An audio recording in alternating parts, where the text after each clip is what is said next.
Welcome, everyone, to Stepping Into Your Leadership. I'm your host, Christine Courtney. Our goal here is to give you some actionable takeaways that will help you lead your teams. Thanks for joining us on this leadership journey. Let's get started. Hello, everybody. Welcome to Stepping Into Your Leadership. We are here with our summer series, and our wonderful friends, Greg, Shamie, and Erika Petrelli are back in the studio today as we tackle some hard-hitting issues. And I'm calling this particular set of issues, in my own mind, the Gen Z version. These are some... Probably the most complaints that I get right now are about this new workforce coming in, which is Gen Z. And I understand it. And I also feel for them because those are my children's age. And God help the employers who have my kids as their employees.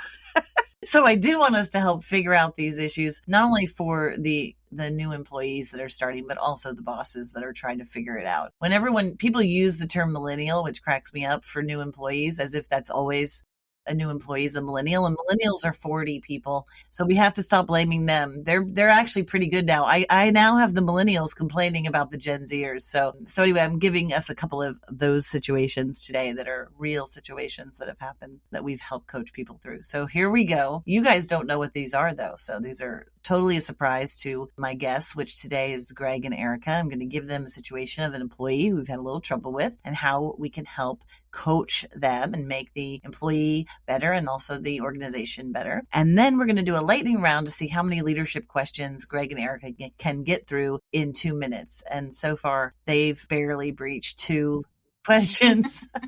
But they've done it very well. So, who knows? All right, here we go. You guys ready? Ready. All right, so I'm going to start this time with Greg. You're going to go first in your answer. I'm going to read the little scenario. Then, Greg, you're going to go first. And then Erika gets to either disagree with you, add on to what you have to say, whatever she thinks, okay? And then we'll go to our lightning round. All right, here it is. Jim. Jim is the employee. Now, I'm going to give you guys you are not Jim's direct boss. You are Jim's boss's boss, okay? In this scenario. You got this? So this is a little different. So Jim is new to the company. You just had your yearly company dinner where Jim's boss was being recognized and got an award. Jim did not show up. When you asked Jim about it, because you noticed that he was not there, Jim said, "Oh, I hate to go to those things and have to schmooze. I feel so uncomfortable. And plus, I don't really drink." All right. Okay.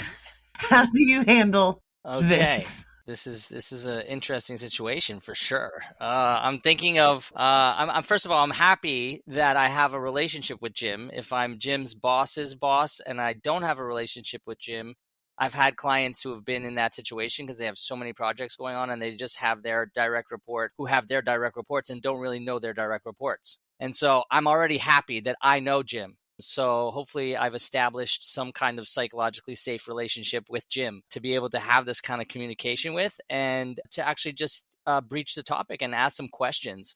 I'm going to lead with questions and really just be curious about what happened. Maybe there was something that came up that he wasn't able to be there. And when he tells me that he just didn't feel comfortable socially to be at these things and feels awkward socially and doesn't want to drink and so on, my response would be, direct, being that, I really think it would have been fantastic if you could have been there for him to receive the award. I think that would be, if we could play this again, that would be something I would encourage you to think about.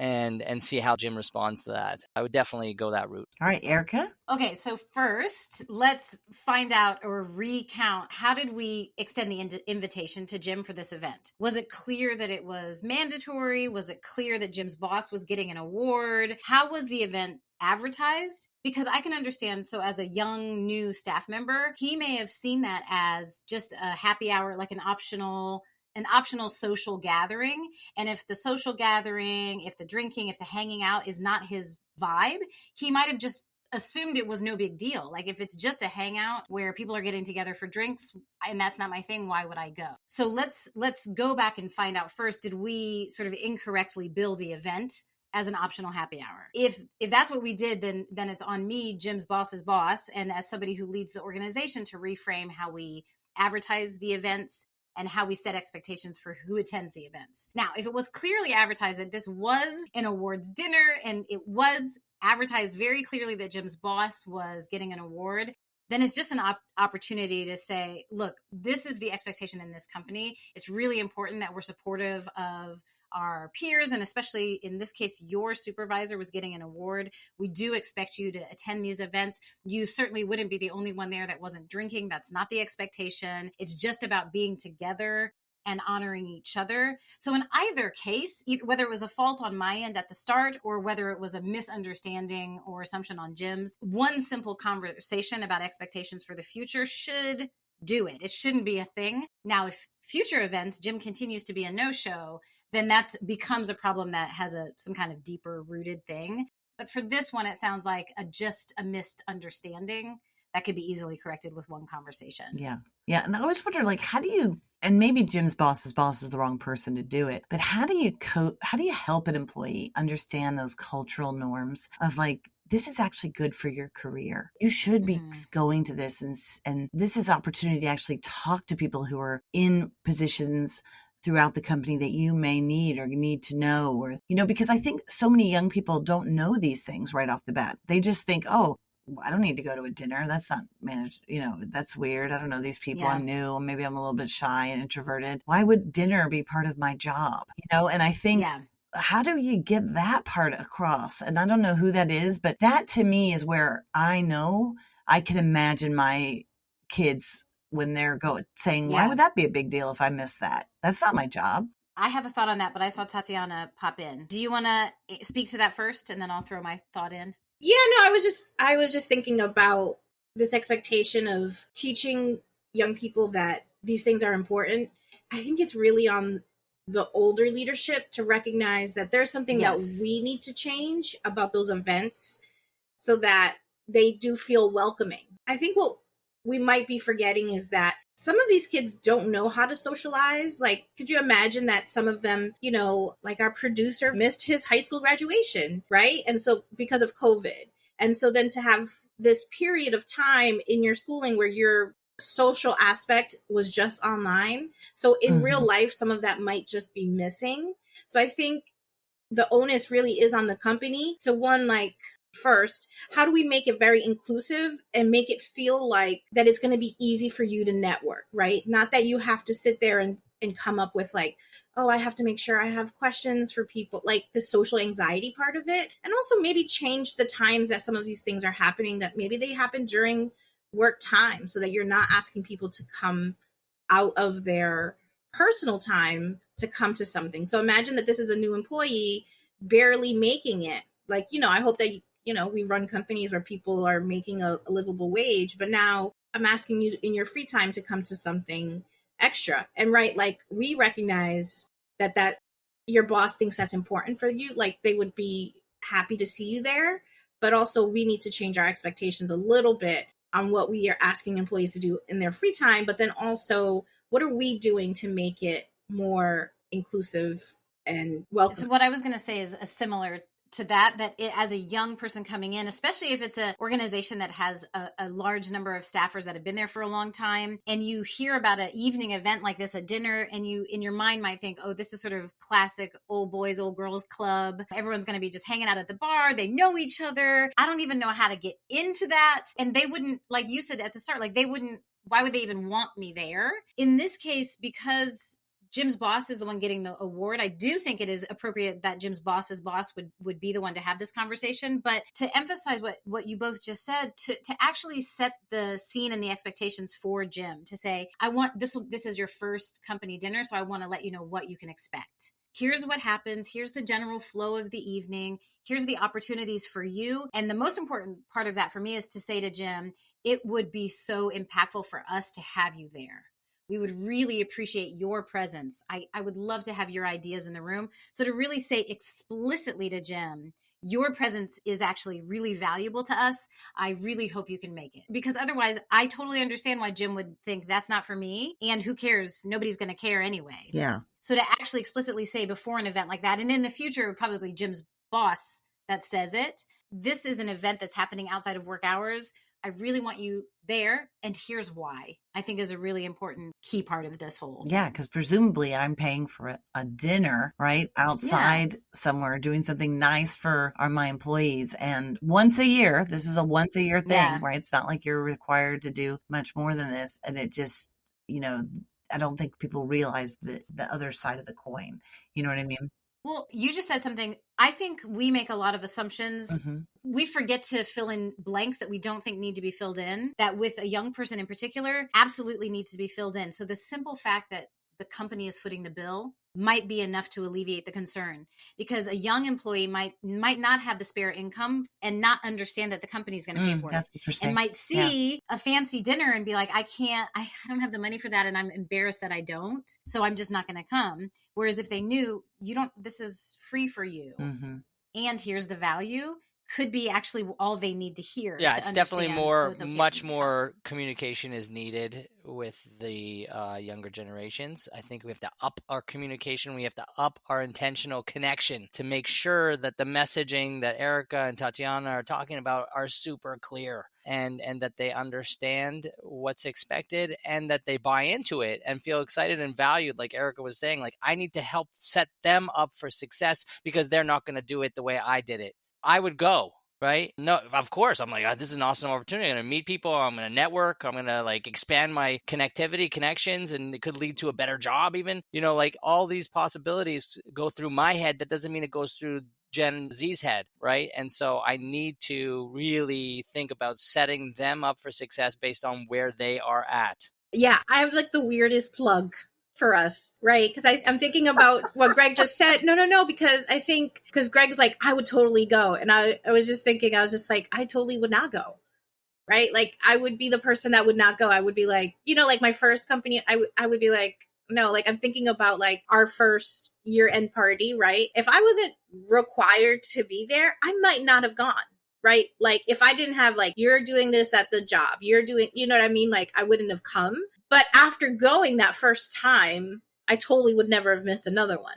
Do you know what I mean? Like, yeah, you better make it good, right? Well, no, but meaning that like the expectation was very clear to me that I had to be there. And then being there, I'm like, oh wow, this is so much fun.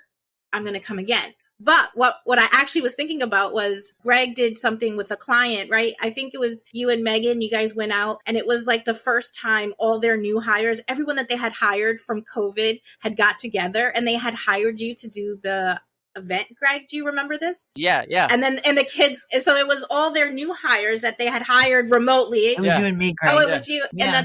And I was going to call them kids, but they're new hires, right? And those people had worked there potentially for 2 years at that point and just had never met each other, walked away with friends. So they had hired you to create an experience. And they were so happy. And they that's were so always happy nice. to be in person, live, connecting, and wanted more of it. Yeah, I mean, let's face it. That's old people. We have friends. we have husbands and wives and spouses and romantic. They're looking. They need to date. They need to have friends. There's a lot of stuff that you got when you went into the workforce for the first time that they were getting none of at home in their parents' basements on their computers all day long.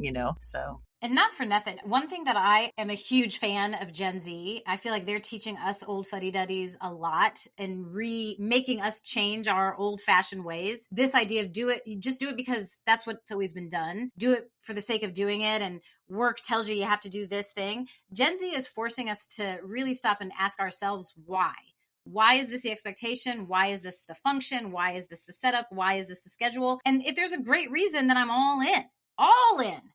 But help me understand the why so that we don't just do things because we've always done them that way. So this is a very small example of a great way that Gen Z teaches us to be explicit and clear on the why. Why are we asking our staff to do this, to participate in this, to communicate in this way? It actually creates healthier, more vibrant, thriving workplace cultures. And I really do think Gen Z is helping us create that. Yeah. If you just take a moment to think about your events, I know that this is kind of the epitome of Gen Z is just like you said, Erika, making us rethink of everything just in this different way. But like, if you just rethink of your event, your dinner, right? This is your annual dinner. Is there a way that you can do it differently? Right? Like, because then it could be more inclusive. Because what if you have single parents that can't make it, or, anything, people that are taking care of their family members, people who have, like a meeting that they go to every day at that time. You know what I mean? Like there's so much that happens that if you could rethink of your event in a different way and be inclusive of people's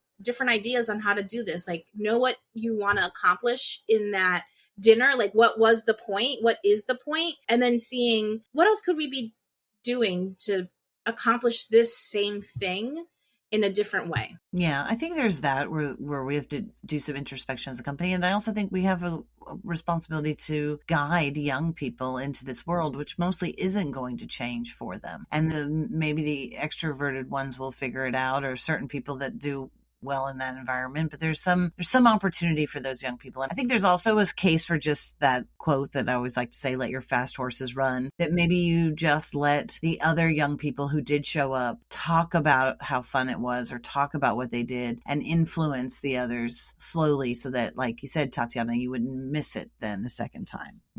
Anyway, so I think there's a lot of stuff to think about in this. This is certainly just one little situation with Jim, but there's so many that are related to this with Gen Z coming into the workforce that I hear little murmurs about already coming up, and funny to sometimes hear millennials who were, 10 years ago, the ones that everyone was complaining about are now the complainers, right? It's just constant, no matter what baby boomers were once complained about in the workforce. Gen Z, certainly, Gen X was, it's just everybody's going to have it. And it's just about everybody kind of learning new things, new ways to work together. So thank you guys for that. Now we're going to run to our lightning round. Erika's going to go first. We're going to see how many things we can get done in 2 minutes. And so Erika's going to go first, then Greg. Here you go. What book or podcast are you currently listening to? Oh, that's so interesting. I don't have a podcast right now, but I'm reading a daily book. So it's not necessarily your hard-hitting leadership books, but I recommend it for everyone. I don't know why I always hold up the book on a podcast, but it's called The Pivot Year, and it's a daily reflection. So I recommend it for anyone working on a personal and professional growth journey. Cool. Greg? Oh, I've been looking back at this book, The Power of Your Past. It's a really cool coaching book. And it's all about looking at your past and recalling it, and then reclaiming it, and then recasting it forward into action. So it's a really interesting piece about really uplifting how important your past journey is. In one word, what does leadership mean to you, Greg? Agape. Good answer. Drop the mic. Oh, man. Wow. Okay, then I'll just say connection. Great. Who, Erika, is one of your favorite worst bosses to watch in movies or television? That has to be Michael from The Office, of course, because he's so terrible that it's delightfully funny. Just to watch his inability to face a lot of typical daily leadership challenges. Greg? I don't know. I can't think of anything worse boss, but I'm thinking of that scene between the new kid who gets hired and he comes in with, what's his name? I can't remember the actor's name. I see him perfectly, but he basically tells him he's taking his job. I don't know. What are you on a show? No, it's Where a are you in your movie. mind It's a right movie. now? A It's a movie? movie. Oh, I thought you were talking about Erika's The Office. You're not talking No, about I'm not talking about The Office. I don't you're know. talking about the movie with Dennis Quaid. Dennis Quaid, yes, and he's got a base. And- How did you get I there? He's like, the scene with the new kid and the hire and the boss. I work and you're with like, Greg so much. The 1975 movie with Dennis Quaid. Yes, Christine got it. I forget who's the young guy in that. It's Dennis Quaid and I can see the young guy. kid. He's famous too. Excellent in that scene. He makes Dennis feel like such a not good. Is Dennis Quaid the new No, hire? he's the older guy. And it's not Tobey Maguire, but it's somebody like that. It's somebody young and kind of, it's coming in, and the young guy has to tell him he took his job. Yeah, you're right. Yeah. Anyway, I'm sure there's people out there that are screaming the name. Yeah, screaming the name. Yeah. I know that movie. I have no idea what you two are Guys, talking about. you got through 3 questions. I'm very proud. Right. We didn't get to Greg's total answer in those 3 minutes, but we did get through 3 questions. So good job. I think it was the adding one word, and I love it. We're just going to end on the word agape. Thank you, guys. Thanks, everybody. Bye. Thanks, everybody, for listening. I'd like to give a special shout out to our podcast producer, Richard Francisco. Check out our notes for any details. And if you get anything out of this, please follow us. And if you enjoy it, please take a moment to rate us or write a comment. It will mean the world to us. We'd love to hear from you. And if you just can't get enough, follow me on TikTok and check out tlpnyc.com/podcast for more information.